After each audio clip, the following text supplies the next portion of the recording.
Hey, Cam, how you doing? Hi, Dennis. We're doing well. All right. Yeah. You're let's see here. I'm trying to figure out what I'm doing here. So hopefully I'll. Can you hear me? Okay. I can hear you just fine, sir. But yeah, Good. that I'm in that state of confusion all the time. Yeah. The older I get, the more confused I get, and my kids are now grown up and they can't help me. Yeah, I understand. Well, I've Good. got one at home and she don't want to help me either. So Oh, that's funny. What? How old is she? 21. Wow. Yeah, she's in her hopefully final year of college. So Fantastic. Good. Well, I've got two. One is almost 40, and the other is almost 35. So wow. they're well along. So far, so good. Hey, Sana, how are you? Hi, how are you? Good. How was your exhibition yesterday? It was, I see a background behind me. What is that? God only knows. Do you see that? Yeah, it's not. It looks kind of cool though. I can see you're a circle in the middle of it. So it's some setting on your. Okay. Oh, I have to figure it out. But yeah, it was actually really, really good. It was at the State Fair Dorton Arena where the Got to Be NC pavilion is. Uh huh. Do you know Heidi Bellotto I from? don't. She's a chef and a travel writer. She was leading the demo, but I just loved it. People there were very interested, people in the audience, and they actually came up to me. A lot of them had questions, and I was getting emails from some this morning. Wow. I know. I was just like, wow, this was good. So success. Yeah. Well, that's fantastic. It's nice to have an opportunity to try something different and have it work, you know? Yeah. You mentioned somebody was going to come up and talk with me. I think I missed that person. I don't Well, I think he dropped the ball. I think he was late. I think he has like a million kids, and I think he brought his kids, and I'm not sure what happened. But I Okay. asked him last night, did he get any pictures or video? And he said he was too late. So, Oh, okay. I just posted some pictures on LinkedIn.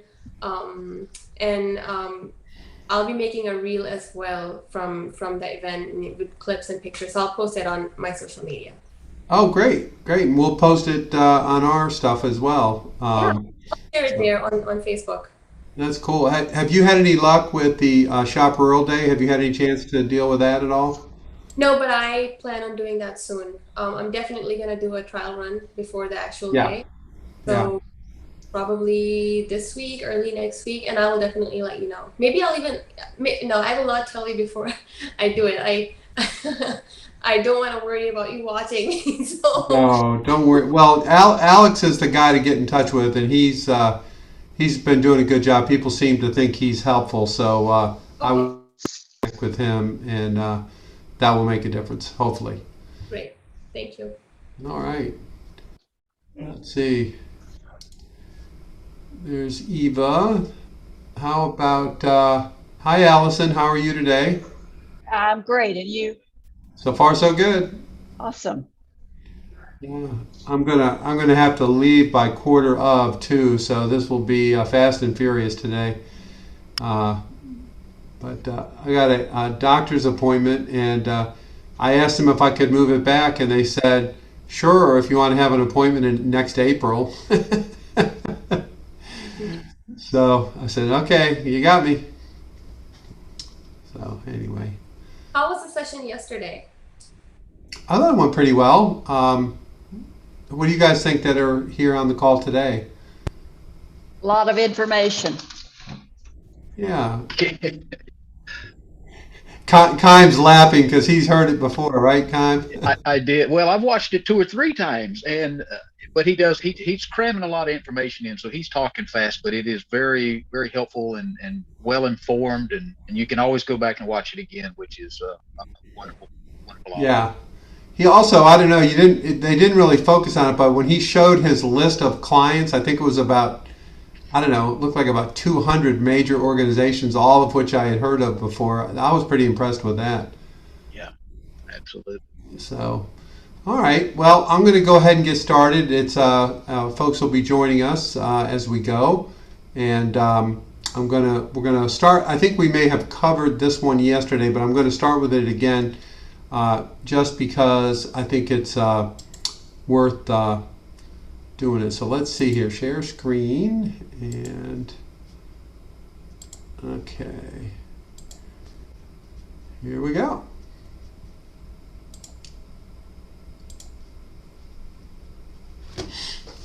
So we're going to cover each part of this brand identity one part at a time.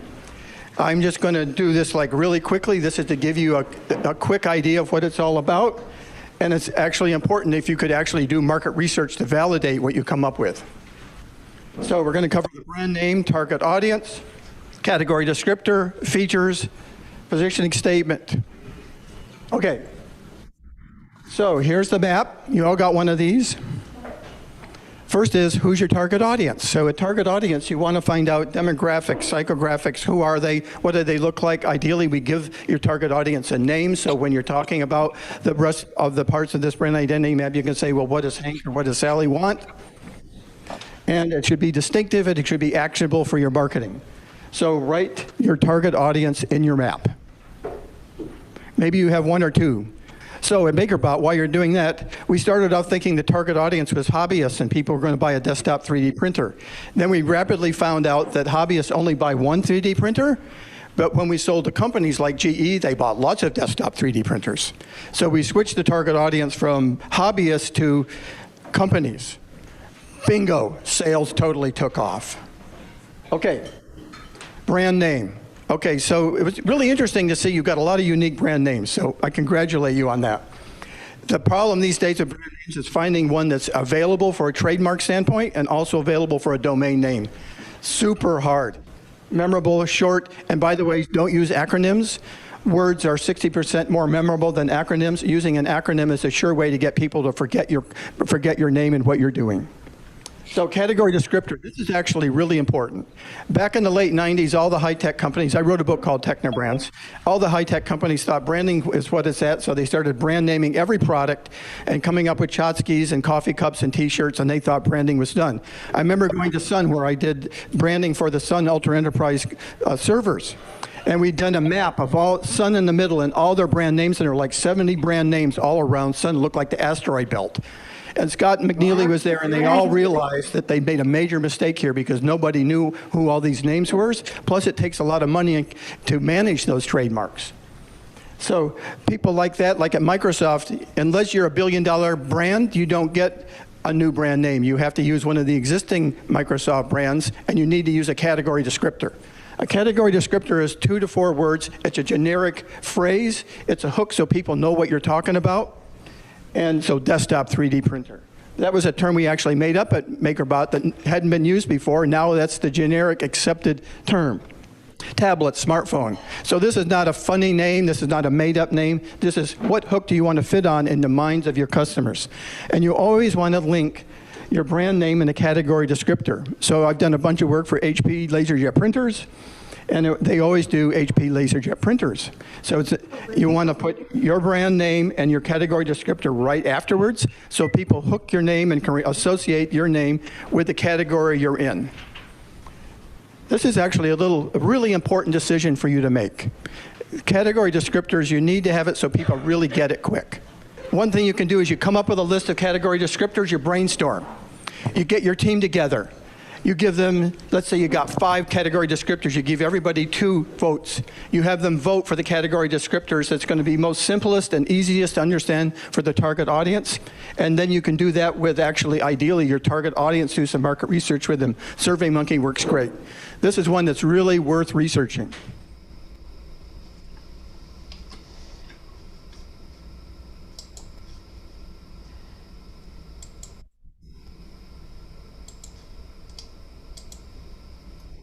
This is really important. Features and benefits. What is a feature? A feature is a factual statement about your product or your service. You know, dimensions, specs. What are benefits? They're the end result. What does the target audience get from that feature? So here's an illustration from HP. The features are up to 40% faster, uses up to 53% less energy, up to 40% smaller, and the benefit is all this beautiful illustration. When we work with HP LaserJet printers, who actually got 90% of the market, they started off with just a picture of the product. Then they started showing the product with a person beside the product. Then they started showing the product with the person, showing the output that just came from the HP LaserJet printer with the right emotional expression. 90% market share. So that's what these features are really important. So, and how do you decide about features? You want to find the features that when your target audience has got it and down whether they're going to buy you or someone else, you want to find the features that motivate them and switch them to buy you rather than the competition. Features are really important. It's another area that really ought to be researched. Okay, let's go. So my question is, for you, when you're selling, I mean, you all got up, you got your 2 minutes to do your pitch. What are the top features and selling message for your brand, for your product, for your service, for your target audience at the time when they're making the decision maybe to fund you, whether to partner with you, whether to be your customer? Examples of top-ranked purchase factors: reliable, scalable, grow as you grow, responsive, knowledgeable tech support, easy, fast, and affordable. So notice these are not complicated. These are easy to understand. The shorter is better because you're going to have to repeat these over and over again verbatim. Now I want you to do, thinking of your product, your service, what is the number one feature, purchase factor for your product or service in the minds and the hearts of your target audiences? These top three are actually from when I did work for Sun, when they were going from engineering workstations to wanting to get into the server marketplace, and we nailed these. It was done through quantitative research. They pulled all the top customers, 100 customers here in the city, and the analysts, they presented this. They were on message. They repeated these messages. They showed, they had Larry Ellison up there showing scalable. And the analysts go to the top customer, what do you think? And the customer goes, it's just what I wanted.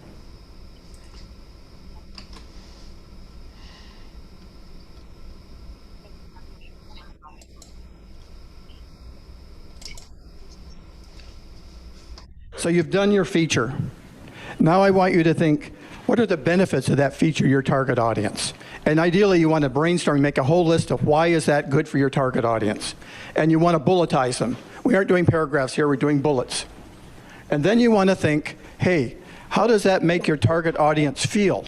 When you deliver on the feature, when you deliver on the benefits, what's the emotion that makes them feel? Does it make them feel smart, confident, in control, safe, strong? You know, they're all these incredible emotions.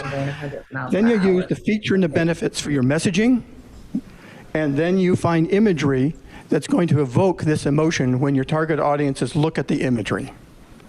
Now, this sounds simple. It actually isn't that hard, because if you do this with a group, you can ask them, how does it make you feel if you deliver on this feature and the benefits? Most people have no problem telling you how it made them feel. Then you need to go do research and find out what imagery is going to evoke that emotion. Now let's go to the tangible benefits.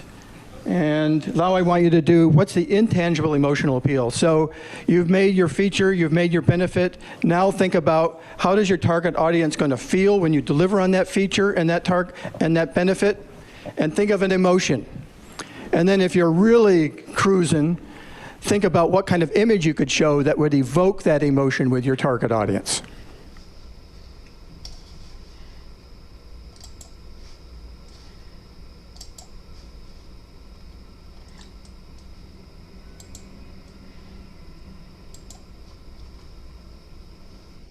So this is actually perhaps the most challenging one. This is called the positioning statement. The positioning statement is your most repeated message. You need to use this when somebody says, who are you? Or somebody in your company uses it and they say, what do? You want them to use the positioning statement. It needs to be repeated verbatim, not reworded. It needs to quickly describe what your company does and the benefit to your target audiences. It's generic and descriptive. We are not talking taglines or slogans here or funny, cute headlines. We're talking very straightforward, descriptive of what you do and the benefit to your target audience. A couple examples. With the Intel Celeron processor, you can expect an affordable and reliable PC for your home or home office. Idaho Conservation League preserves Idaho's clean water, its wildlife, and quality of life. The Blackstone Launchpad, powered by Techstars entrepreneurship program, helps students succeed. So the shorter is better because you need to remember it. And you've all got, I think, the fill-in form. This is another one that's really worth testing. You want to get everybody to memorize it. You need to find a positioning statement that you and everyone in your company is comfortable saying over and over and over again, like 1,000 times. And you also need to find a positioning statement. When you say that, your target audience says, tell me more. It starts the conversation, because after you do the positioning statement, you give them your top 2 features and purchase factors, and now you got them. You're reeling them in. And you need to keep the number of purchase factors as short and sweet as possible, because people just can't handle a lot of purchase factors and features. You need to keep it really straightforward. You want to repeat your name many times, because in branding, it's all about brand awareness and familiarity. You need to repeat your name so many times so people actually remember it, and then you connect that. It's called brand association with what you do. So use the message in your brand identity map repetitively. Avoid rewording. Link your brand map to your operations. You need to link the brand to operations to make sure you can actually deliver on what you're promising in the features. Give it to everyone in your organization. You want everybody to use this. If they won't use the brand, if they won't give it the program, fire them. You want the right people on the bus. Read the book Good to Great and get these people who aren't going to participate, who are going to rein on the right messaging, get them out of the organization before they screw you up. And thank you.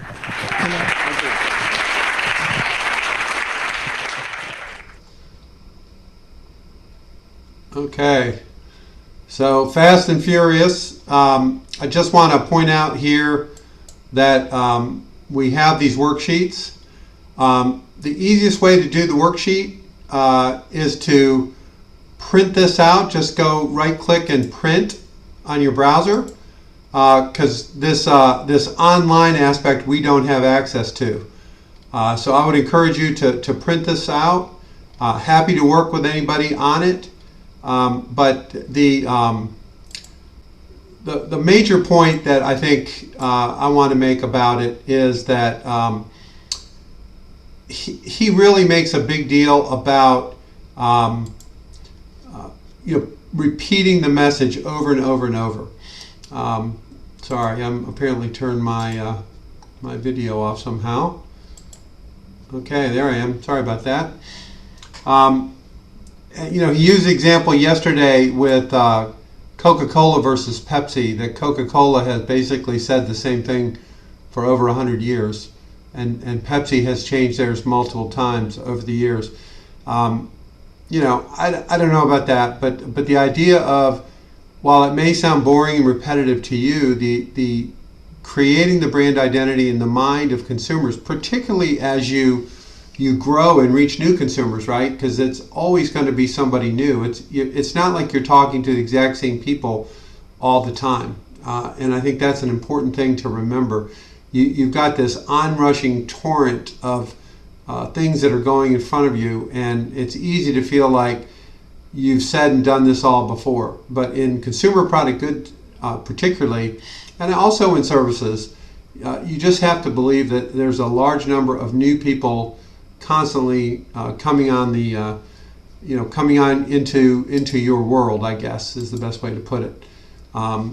So I just, even though that sounds boring, I think it's really important that you take that to heart, particularly as you craft this brand positioning. I know he said that taglines and slogans he doesn't like, but to me, there's some similarities between a slogan and a brand positioning. I think they can be related. So when you or any of your employees explain what you do, hopefully they're saying the same thing over and over.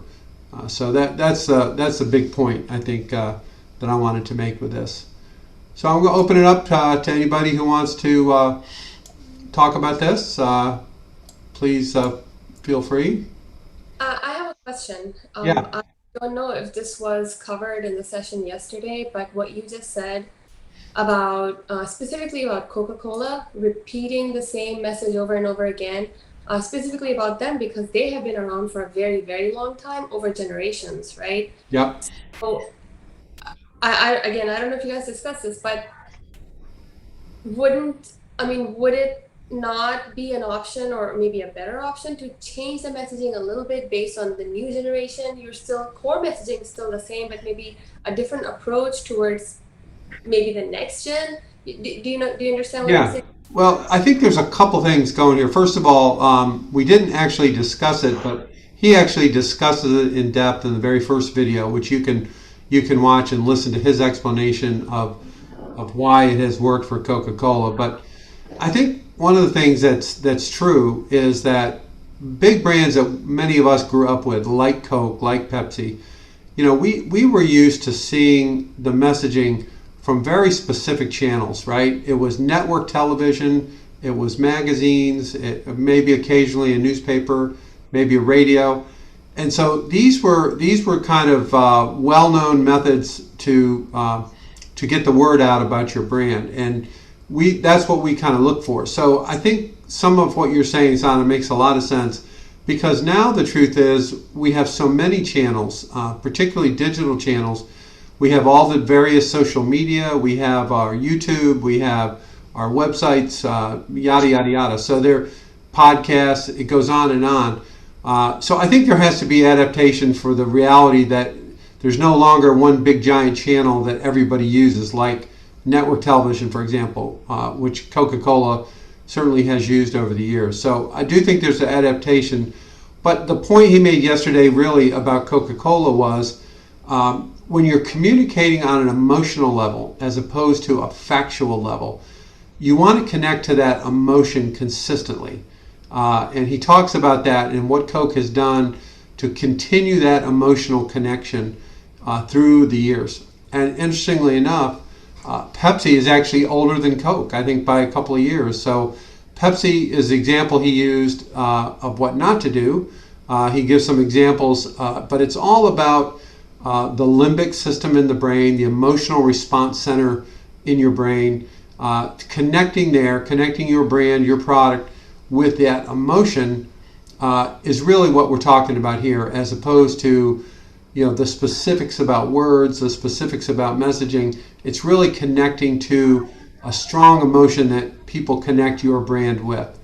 So that's really what I think he's trying to say. And the methodology, I think, really has to change because channels now are much more complex than they were before.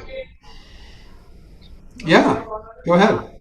I'd have a question about the forms that you showed. Is there Yeah. any way how do we get those? You just go to it, and I'll show you real quick. So when you go on Member Resources and you click on branding, you'll see a choice of the videos or what they call whiteboard exercises. And the way you get these is you right-click and print.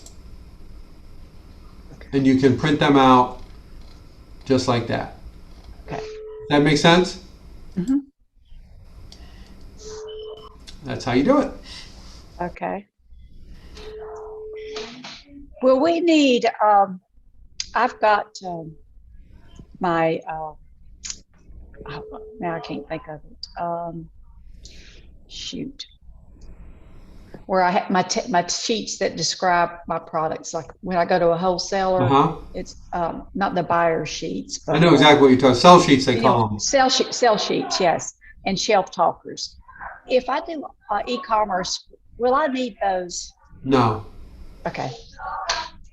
What some people do is sometimes they'll put the equivalent of a sell sheet in a package to deliver. So if you want to, reinforce those points to the consumer or something like that. Not uncommon, but realistically, just the comparison between e-commerce and a physical location. People are not walking down the aisle. People are not, reaching to a shelf, and so your ability to communicate with that potential customer is much better than it is in a store. So it could be a quick video. It could be any number of things, but I don't think that kind of stuff is necessarily important. Some may disagree with me. I don't know if anybody here feels differently about it. Sheets, I believe, are mainly used for wholesaling. Like if you were to a buyer, you would probably show them a sell sheet. But I do e-commerce for my product. You don't really need that. Okay. Great. This is Eva. I did watch some of the Spotify videos late last night, and it could be helpful in planning for a video or a product showcase like Spotify to have those sales sheets beside you in a list with the product sample on what you're going to say. It's a lot of information to try to keep top of mind. So I think it could be a good personal reference if you already have the sales sheets to put the products with the sales sheets. We do that professionally, a tech data sheet with the sample, and then you can reference it because when you're in a customer meeting, you may have 25 to 30 products that you're pitching. So as you're setting up these Pop Shop Live or other digital platforms, it could be helpful to you or your team recording the video information unless you do it with a PowerPoint as a resource. Yeah. Well, one of the things that you all should ask Alex about when you're doing your practice and playing around with Pop Shop Live. I recommend using an iPad logged into the Pop Shop Live with a different name than the one you're using, so that you can actually put material on that iPad that you can refer to while you're live, right? It can be in front of you, almost like a screen that is like a prompter, a screen prompter. So that's something that you should look at. A lot of the sellers do that you'll see them looking at something. They're looking at another device. Some use a TV screen, some use an iPad. It's kind of hard with a phone. It's a little hard to see, but you can have that on a stand in front of you, out of the view of your camera, and you can use that, as part of your live performance. You can have notes. You can have, all kinds of stuff on that screen, and you'll see what I'm talking about when you talk to Alex about that. But it's really not that difficult to do that. I wanted to ask, I'll go back to what Allison said about the sell sheets. I use sell sheets as well, Allison. I'm a sewing machine dealer. And so when I have customers come in to look at some of these machines or have tremendous lists of specifications, the Brother Corporation Baby Lock sell sheets are good. They're front and back. It's a one thing handout, and we do use that a lot in the store. My question is, am I understanding y'all to say, when I correspond with somebody by email, would I still not want to use that sort of thing as an attachment, or possibly make it a link in my YouTube presentation? I would try it. I don't know the answer to that question. I'm not. I mean, is it like objectionable to do that? I guess. Well, you don't ever want to send attachments by email. That's kind of a no-no from a technical perspective, because that's how viruses get in people's systems. So a lot of people block attachments. But a link to, someone says, hey, for more detailed info, click here. I think that's smart. But I don't know the customer journey, for sewing machines. So you're going to have to kind of figure that out, whether that's helpful or, my experience with hardware is some people want to know everything and other people don't want to know a damn thing.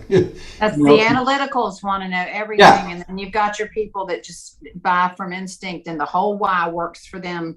And they're sold in 15 minutes. No, I understand. So my answer, I guess, is I try it and see what happens. But I would not send attachments. If you all have any choice, do not send an attachment. Do it as a link. Yeah, put a link. If you have to use Google Drive or Dropbox or something like that, that's fine. That's interesting. But don't send attachments. So another way that we see in professional tech often is there is a website that houses all the links to those technical data sheets and product descriptions. And once you, as a follow-up, I'm going to send you my contact information and my www.website. And oh, by the way, any technical data sheets you can reference there and pull them yourself. It just is an easier way than following up when you get really busy with a lot of customers. Yeah. And I think any small business can use that also on their personal website, of any product information being available, with staffing being limited and us wanting to be responding as quickly as possible. Giving the customer the access to pull it themselves is always helpful. Yeah, that's what we do. We have the specifications actually written out, and that's actually a link we can share because where we sell them on our website. I'm just thinking for the pop shop, having that information, pick the top 5 or 6 features and just dance with those. Yeah. The other thing is, like on shopruralday.org, if you go to that site, you'll see that it's labeled as blog. I need to change it, but there's a primer for people to understand how to shopruralday.org work. And, I kind of laid it out there so people who have questions, hopefully it answers their questions. And actually, the number of questions on process have actually dropped since I put that on there. So I don't know if people get it or, they just don't care. I don't know. But, I can't hear whoever that was. Okay, I hear a disembodied voice in the distance. Maybe it's somebody offline or whatever. Any other questions or thoughts?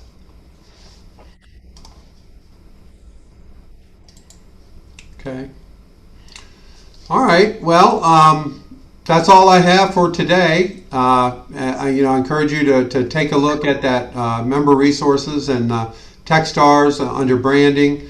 You can go over yesterday's stuff or today's. You can, somebody's raising their hand. Yeah, go ahead. Yeah. Amanda? Yeah. I had a question about the tangible versus intangible benefits. And I don't know if you can clarify that for me. They all seem to link back to emotion. So I know it should seem obvious. Like, I guess the tangible benefit is that you have a printer that works. Yeah. And the intangible is you feel good because your printer works. Just wanted to clarify. Yeah, your experience is, the emotional experience is different than the tangible benefit. So I would put emotional, how do people feel using your product or service? How do you want them to feel? What is your goal in your feel? What is it you communicate that they will get intangibly out of dealing with you? And that's really what he's talking about. When you're dealing with laser printers and real black and white stuff, it's easy. When you're dealing with something a little more complex, but you still can figure out what is the motivation for people to do business with you, and what do they get out of it. If you focus on experience and how they feel, then you'll get a good handle on intangibles. I guess I was struggling more with the tangible than the intangible. Well, tangible is, it's like, what are the specific, somebody comes to you, what are they going to get out of that experience? And you have to answer the question, what is it specifically that they will experience, not only emotionally, but also maybe their dog gets a haircut. I don't know, Right. Some kind of tangible benefit for interacting with you. And maybe, hell, if you're a psychiatrist or a psychologist, it's all intangible, right? Other than, I will listen to your bullshit for 1 hour because you have to pay me, right? But other than that, it's all intangible. Hope that helps. It does. Thank you. Okay. I have a question. Yes, Hannah, go ahead.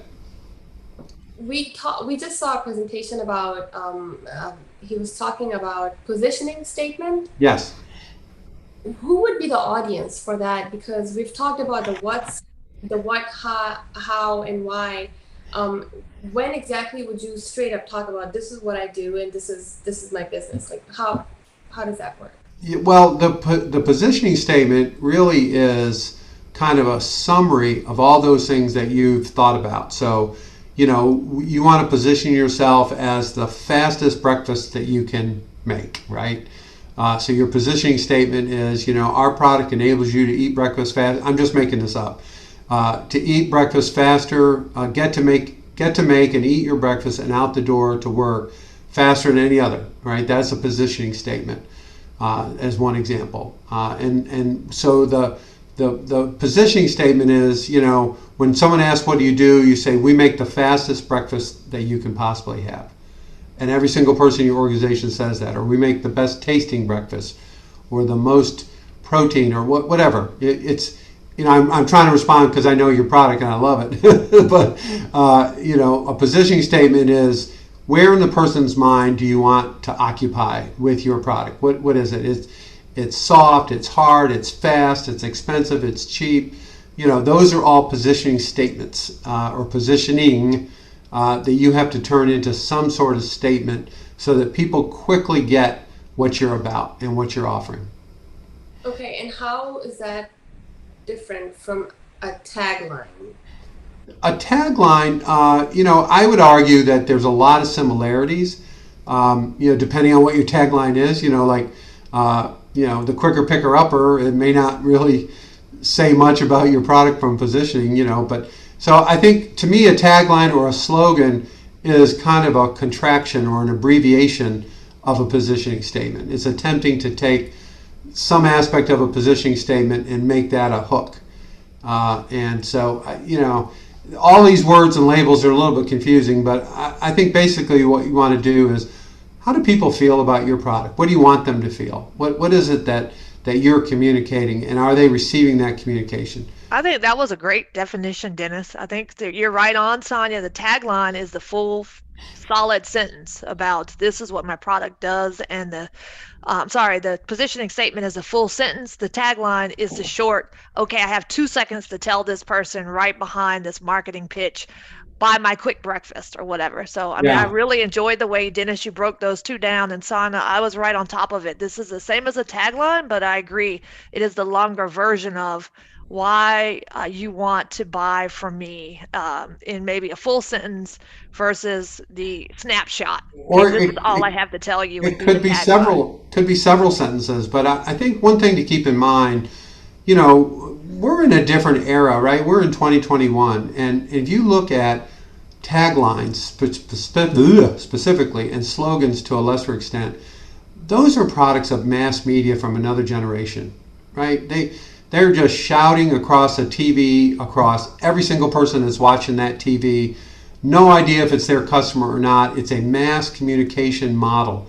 So they all spent a lot of time on slogans and taglines and stuff like that to try to cut through the clutter of mass communication. I would argue that you're in a position now with all the channels that are available to actually communicate to people in real time. Like, here's really what we're all about, and to communicate to people who already have kind of a sense based on your packaging, based on your website, based on how they experience you. They're open to this further communication, this further connecting to the emotions. So don't get caught up in labels, much of which is really antiquated and not really applicable to the modern marketplace, in my opinion. So when I first started, my, I don't know, tagline, slogan, whatever it was for my product, it was cut the prep. That's what it was on my website, it was social media, but I later on felt like it doesn't really talk about what the product does. Yeah. So I changed that to mix eggs and cook. But now, as we're going through these presentations, I'm thinking this is more like a technical feature of the product. This is what you do. Right? You mix eggs and you cook, but what do you get out of it? So there's a lot of thinking to do here. Well, I think you have a story as to how you arrived at offering your product, and I think part of your job is to tell that story and to connect with people who say, yeah, I used to have that problem. Yeah, I know exactly what she's talking about. I get it.